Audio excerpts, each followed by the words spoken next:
Consumer values are shifting. Here are 5 theses for you why. Coming up now.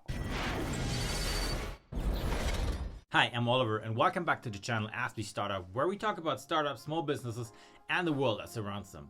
If you're new here, please consider subscribing and pushing the notification bell so YouTube lets you know whenever we're uploading new content.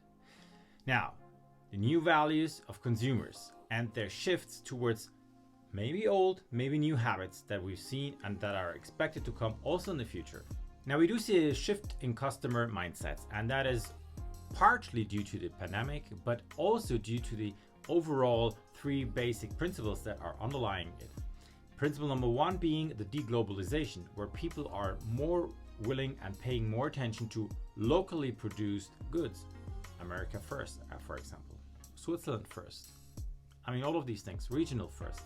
These things are in the customer mindset currently and are coming and are more and more important, and they are one part of their new behavior. Second, there is a jump in digitalization, and that is specifically true for the older generation, which is now forced to use digital tools like video conferencing and online shopping to do their daily shopping and groceries. And this is huge. It actually defines a new way how people are interacting. And of course, for all those digital natives out there, you would say, yeah, I've been doing this forever. Yes, you're right. But for many parts of the population and the society, they have not. Thirdly, there's a huge uncertainty about the current heading of our society. People happen to realize that there's a very fast and quick loss of control in the society due to facts like the pandemic or the environmental problems that we're facing, climate change. This made people question current statuses and future outcomes. And it also gave a boost to topics like solidarity and trust. The personal future suddenly becomes very unclear, and it's not sure what you're going to expect. Hence, people are looking for other aspects, an aspect that can give them back a feeling of security at least. So thesis number 1, tribal leader instead of gatekeeper. Today, people are looking more towards brands and products that have a more tribal function to them, meaning that they want to be part of a movement. Instead of a brand or product being part of the gatekeeper, which keeps a lot of the other people out. Look at Ferrari, for instance, they keep all the poor people out, right? Bentley, Rolls-Royce, all of that matter. Watches. So these are examples. But then on the other hand, brands like Tesla, could differentiate themselves very good from the rest of those luxury car brands by simply enabling everybody to feel comfortable in the environmental movement that they also are proclaiming. There has also been a survey done in Germany, Switzerland, and Austria, which showed that status was the one thing that has dropped the most and significantly over all of the topics that have been asked on the importance levels to people. Now that should make you think a lot. Thesis number 2, being your neighbor and not a cosmopolitan. Local products, regionally produced vegetables, any type of products are more and more important, and people start questioning where things have been produced, under which conditions, how the supply chain has been, and what impact it all had on the global environment. So people become more and more critical about what they purchase. And you should be aware of this too, because you want to have and ride the sustainability wave as well. This can guarantee you huge profits in the future, but you have to understand why are people buying certain products and which parts are growing and which parts are shrinking.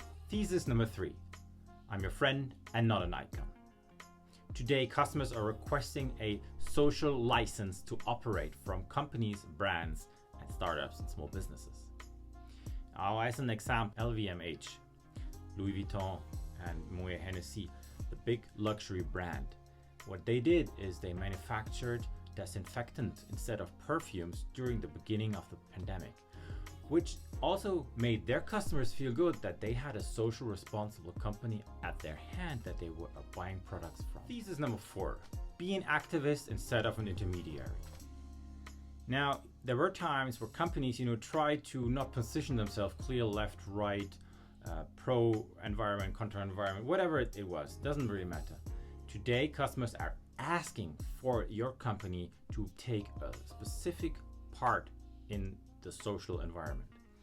Now, This means that you cannot escape the discussion on global climate change. You cannot escape the discussions on social responsibilities. You have to have a standpoint and you have to be an activist, which means you have to proactively do more than current politics are possible or capable of. I want to give you an example. In India, Procter & Gamble started with Ariel, their washing soap, a campaign called Share the Load. In that, they bundled up with clothing manufacturers and they were putting a label inside the clothes saying, "Can be washed by men." Now the effect was tremendous.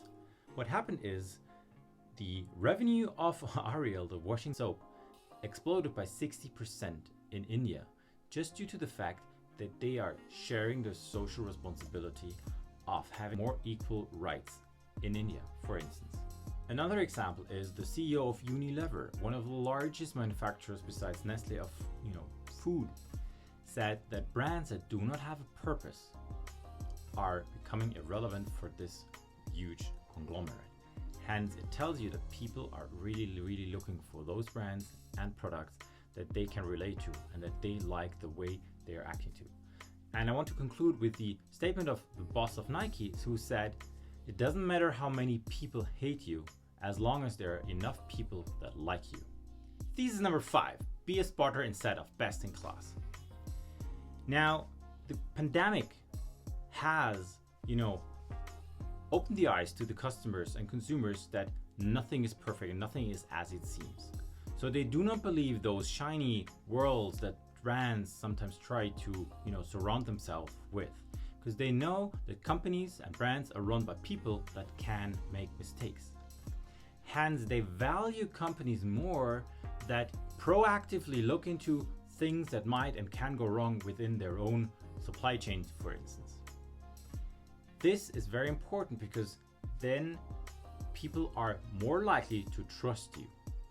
Hence, transparency becomes a very important factor for any survival of any startup or company in the future.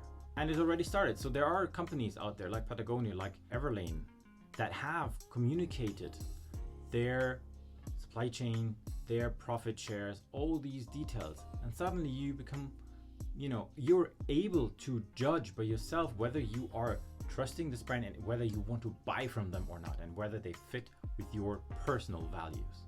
So all these theses actually show you one thing. The one who learns faster and adapts faster is the one that's going to survive in the future. Thank you everybody for watching. Drop a comment down below if you have additional comments to make. I would love to read them and discuss with you in the comment section. And I see you next time.